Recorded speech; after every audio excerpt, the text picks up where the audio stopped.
Circe Almanzar es la directora ejecutiva de la Asociación de Industrias de la República Dominicana. Está aquí con nosotros. Un poco me cuesta siempre pues mucho lograr una entrevista con Circe, pero bueno, al fin y al cabo ella por lo menos una cada 4 años me otorga y yo feliz con eso. Dama, ¿cómo anda usted? Muy bien, gracias. Un placer de estar aquí. Eso no es cierto.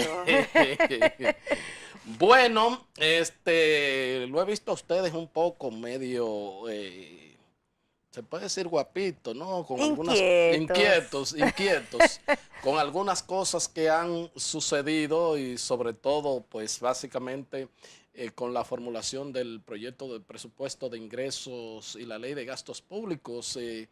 ¿Tienen alguna conversación plantada con autoridades? Porque he visto que el ministro de Industria dice que se le puede buscar una solución, pero he visto que el ministro de Economía y el director de presupuesto han advertido que, bueno, que no hay mucha manera de maniobrar en torno a la pieza presupuestal. Y estoy hablando de, sobre todo, el ITEVIS se va a cobrar pues el 50% ahí en la entrada de maquinarias y todo esto. ¿Cómo va esa situación? Bueno, en esta semana hemos tenido muchas discusiones, reuniones. Yo creo que han sido muy provechosas. Todavía no tenemos una decisión definitiva de las autoridades, pero sí hemos tenido acercamientos con el ministro de Hacienda, con los directores de aduana y de impuestos internos, con el ministro de la Presidencia también. Porque no tenemos la menor duda, Héctor, de que se ha malinterpretado el efecto que tiene la aplicación de esta medida.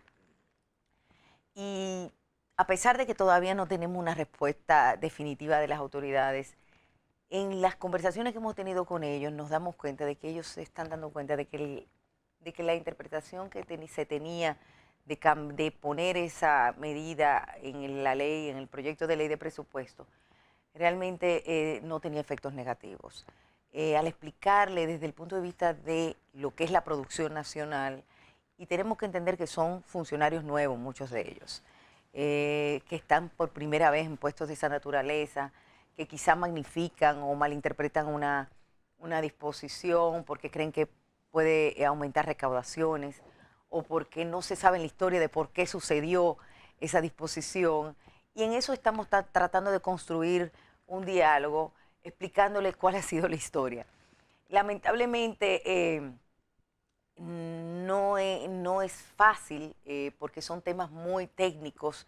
La gente malinterpreta lo que es el no pago del ITEVIS en aduanas, pensando como que es una exención tributaria. No es una exención tributaria, es evitar que las empresas industriales que son procesadoras, que son manufactureras, que tienen que importar maquinarias y equipos, pues paguen el impuesto como debe ser, en el momento de que tú vendes el producto. Claro. Porque la empresa es como imagínate que fuera una empresa de servicios factura ese servicio y luego el día 20 tiene que pagar el ITV. Eso sucede también con una empresa industrial cuando vende el producto. Claro.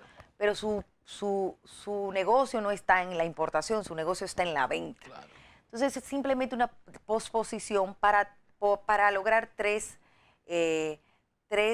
resultados positivos. Uno de ellos es evitar la descapitalización de las industrias, que duran un proceso para fabricar, pero luego de que duran ese proceso para fabricar, tienen que venderle a un comercio y ese comercio dura a veces hasta 120 días para pagarle. Claro. Entonces se descapitalizan aún más. O sea que hay que entender la magnitud que significa el tema de la descapitalización de pagar un ITEVI, pero es mayor aún cuando es una maquinaria que cuesta millones de pesos, millones de dólares, sí, que tiene que desembolsar un 18% por adelantado y no pueden deducir ese impuesto. Entonces eso quiere decir que esa empresa que se ve descapitalizada, pero también los exportadores que no pueden exportar impuestos. Entonces eso hace que esa empresa exportadora sea menos competitiva en el mercado internacional. Y por último, el efecto que si se revierte esa medida sería muy nefasto, es que hay empresas que producen bienes que no tienen ITEVIS en el producto final y que tienen que venderlo al comercio sin ITEVI, pero que si importan una materia prima o un empaque o una maquinaria con ITEVI se verían una competencia desleal con un producto importado. Es el caso, por ejemplo, de un cuaderno. Si un cuaderno se vende sin ITEVI para el consumidor final, pero si ese papel que importa la industria para fabricar el cuaderno tiene que pagar un ITEVI, está grabado de hecho. Está grabado en su costo, ¿entiende? Entonces, es un poco técnico, hay que explicarlo, pero sí, lo que está claro es que esto nos representa mayores recaudaciones de impuestos para el gobierno porque es un tema de flujo de caja. Y eso se lo hemos explicado. Y también le hemos dicho que si hay algún problema de cruce de información, ellos tienen todas las herramientas porque hace apenas 2 años que después de una negociación con el gobierno se puso un 1%, no 0, sino un 1% del ITEVI para cruzar información. Entonces, todas las cosas se están explicando, yo creo que se va a llegar a una salida. Yo estoy esperanzada, la actitud del ministro de Hacienda ayer fue bastante receptiva, está manejándolo con mucha cautela, yo los entiendo, los entendemos todos, nuestro presidente estuvo en la reunión, nosotros estuvimos acompañados de varios de los miembros de nuestro comité ejecutivo y le explicaron de viva voz lo que le sucedería a cada una de ese tipo de empresas. ¿Cómo no? No tiene efectos mayores en materia de recaudación para el Estado, pero sí podría tener un efecto devastador para la industria Claro que sí, dominicana, claro que sí. para su competencia y todo. ¿Hasta Precisa. qué punto, Circe? Mira, nosotros tuvimos una mala experiencia en el 2010, que precisamente por la confusión que generó esta facilidad, se trató de revertir por la vía administrativa cuando estaba aduanas dirigida por Rafael Camilo. Y fue una mala experiencia porque a los 6 meses el director de aduanas se había dado cuenta de que la medida no era efectiva, que lo que estaba provocando era una disminución de las recaudaciones. O sea, como dicen, más vale la sal que el chivo. Pero al mismo tiempo estaba provocando que las industrias no estuvieran comprando maquinarias. Las industrias dejaron de comprar maquinaria. ¿Por qué? Porque no podían, porque encima de que tienen que buscar dinero para comprar la maquinaria, financiarse para comprar la maquinaria, tener que pagar un 18% de ITEVI que no lo pueden compensar y además de eso, esperar una depreciación de 3 y hasta de 5 años para tú poder tenerla en libro ya con su valor real. Entonces, estamos hablando de que las industrias se descapitalizaban y por lo tanto la economía, el sector, redujo su crecimiento enormemente. Y eso se revierte, ¿por qué? Porque ese es el sector industrial, es el sector que más paga impuestos sobre la renta. Yo diría que de los pocos que pagan impuestos sobre la renta. Entonces, disminución de la economía o del ritmo económico del sector manufacturero equivale a menos recaudación por la vía del impuesto sobre la renta. Entonces, esas son cosas que hay que verlas desde el punto de vista holístico, integral, porque si tú castigas al sector que paga impuestos sobre la renta y lo haces que merme su producción y lo que fomentas es la importación de productos, entonces lo que estás es disminuyendo los ingresos fiscales por las dos vías. Eso hay que explicarlo. Nosotros, el sector manufacturero representa el 35% de los ingresos del Estado, o sea, no porque lo paga el sector manufacturero, sino que a través de ese sector se paga el 35% de los impuestos internos dominicanos y de todos los impuestos, y eso es muy significativo. Hay que cuidar al sector, hay que hacerlo cada vez más competitivo. Nosotros estamos enfrentando cada vez más la importación de productos. Tú vas a un supermercado y ya lo que te encuentras es muchos productos que vienen de China, que vienen de Estados Unidos. De Estados Unidos están viniendo todos en tasa cero arancelaria, o sea, ya aquí no hay protección arancelaria. Muchos productos centroamericanos, y eso es parte de la dinámica del mercado abierto, pero tenemos que ser competitivos para poder competir con esos productos localmente y qué no decir de competir internacionalmente. ¿Cómo no? De manera que entonces eso podría, más que agregarle algunos ingresos al Estado, al fin de cuentas, mermarle las recaudaciones y a ustedes le crearía una situación muy difícil en materia de competitividad y podrían hasta dejar inclusive de importar algunos rubros que requieren para su cadena de producción.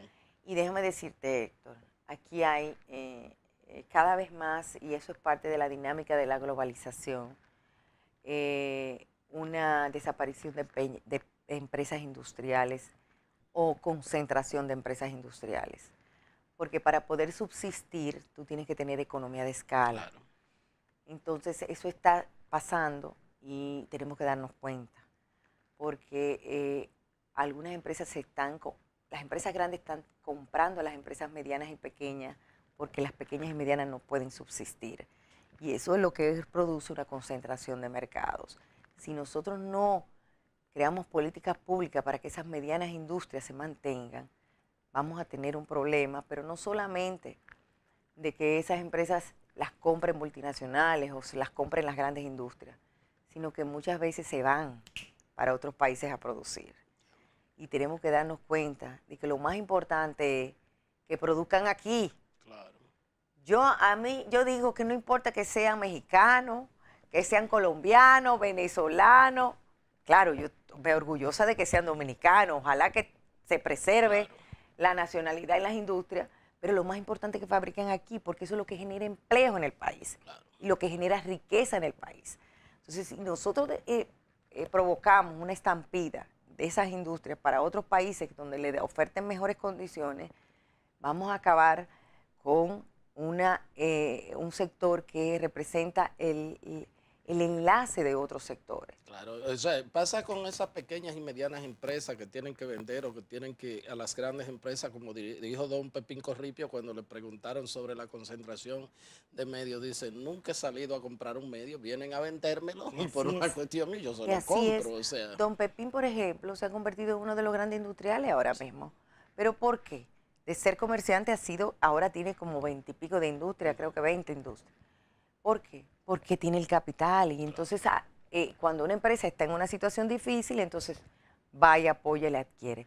Y eso va a pasar si nosotros no creamos las condiciones para que las empresas medianas y pequeñas se mantengan. ¿Cómo no? ¿Ustedes esperan pues que esta medida pueda ser revertida? Y si no, y si la mantienen, ¿qué significaría finalmente? Bueno, si la mantienen habría que ver ya, nosotros todavía no queremos entrar en ese aspecto, pero entendemos que también hay una fragilidad legal en la medida.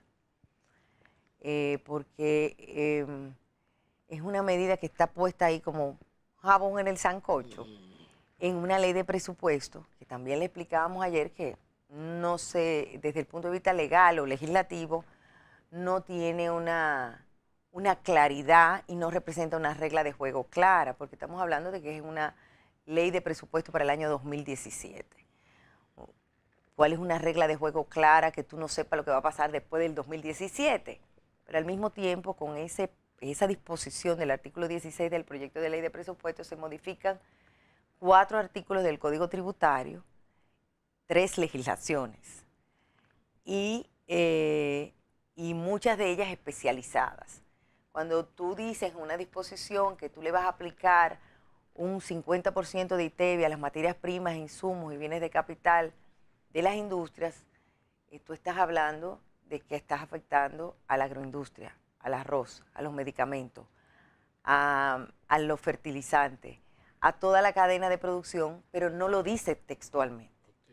Sin embargo, hay disposiciones y leyes específicas para esos sectores donde están exentos de los insumos y las materias y las maquinarias. Entonces, como no habla de modificación puntual de una ley, entonces eso tiene una debilidad legal muy importante. Y yo espero que eso se subsane y por eso yo entiendo, pero yo tengo la esperanza de que no vaya a ocurrir.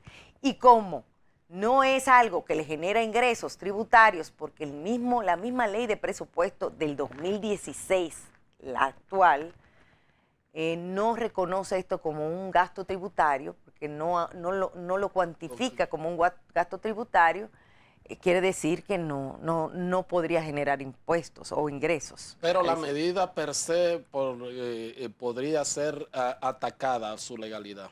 Podría ser. Hay mucha debilidad desde el punto de vista legal, no queremos llegar a eso. pero también se lo hemos dicho a las autoridades, le hemos dicho es que realmente la disposición no deja claro el alcance de la medida y también como una ley específica para determinar los gastos e ingresos del gobierno puede ser utilizada para crear un procedimiento nuevo de pago de impuestos. La Constitución establece que por leyes específicas es que se establecen los tributos y los modos de recaudación de esos tributos. Entonces, ponerlo en una ley de presupuesto podría ser representar mucha debilidad. ¿Cómo no? Pido la anuencia de Circe Almanzar, que es la directora ejecutiva, vicepresidenta de la Asociación de Industrias de la República Dominicana. Voy a un corte y ya regreso con la parte complementaria de la entrevista.